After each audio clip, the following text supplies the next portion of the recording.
A resolución de Portos de Galicia ordenando a Sala Cenet que cese a súa actividade como discoteca non preocupa aos seus responsables. Carlos Fontán e Javier Mori aseguran que a súa licenza é como café espectáculo, non como discoteca, e que cumpren con todo o que implica. Que no vamos a cumplir porque no somos una discoteca, somos un café espectáculo y por eso tenemos esa licencia de actividad y cerramos a las 5:30 de la mañana. Si fuéramos una discoteca cerraríamos a las 6:30 o 7 de la mañana los fines de semana. Nosotros no tenemos una pista de baile delimitada, que es lo que nos diferenciaría de una discoteca, ni cerramos al horario de una discoteca.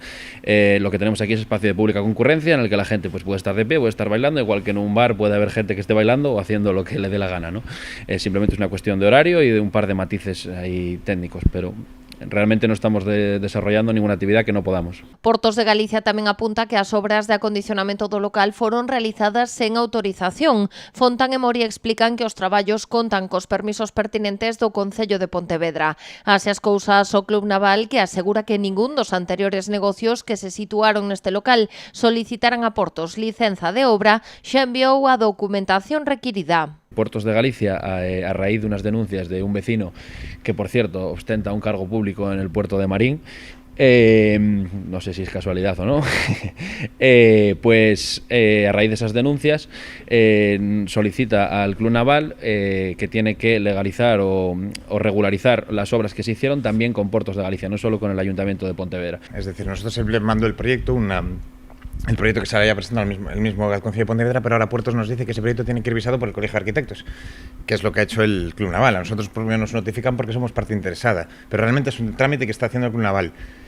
Nos informan y lógicamente el Club Naval manda ese proyecto visado y ahora está la pelota en Portos de Galicia en legalizar esa obra. Os dous hostaleiros aseguran que a resolución de Portos de Galicia é un episodio máis dun conflito que parte de varias denuncias veciñais. Denuncias que apareceron xa en maio do ano pasado, 5 meses antes do inicio da súa actividade. A día de hoxe superan xa a 30. Él, pues mira, dice que la gente cruza por fuera del paso de peatones, que no reciclamos. Hay que ser conscientes de que al final aquí pues hemos hecho una apuesta personal. Aquí hay muchos puestos de trabajo.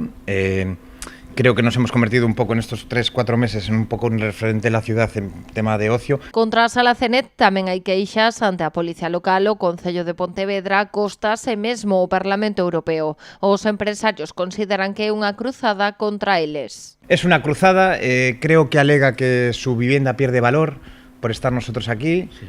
Y bueno, creo que le ha pedido al Concello de Pontevedra que el informe de todos los negocios que abren a lo largo de toda la avenida, porque él teme el efecto llamada, él teme que como nosotros hemos abierto aquí a lo mejor vengan más negocios hacia aquí y su vivienda pues se convierta esto en una zona de ocio, pues él no quiere eso, pero bueno, vivimos en un país libre, esto no es Cuba, aquí puede cualquier persona montar un negocio si quiere, así que es lo que hay. Polo de momento, Carlos Fontán e Javier Mori aseguran estar tranquilos, defenden que non cesarán a súa actividade ata que ordene un xuiz e adiantan, se iso ocorrera, solicitarían un lucro cesante polo investimento de ata 700.000 euros que fixeron para habilitar o local e os 10 anos que aínda lles quedan de contrato.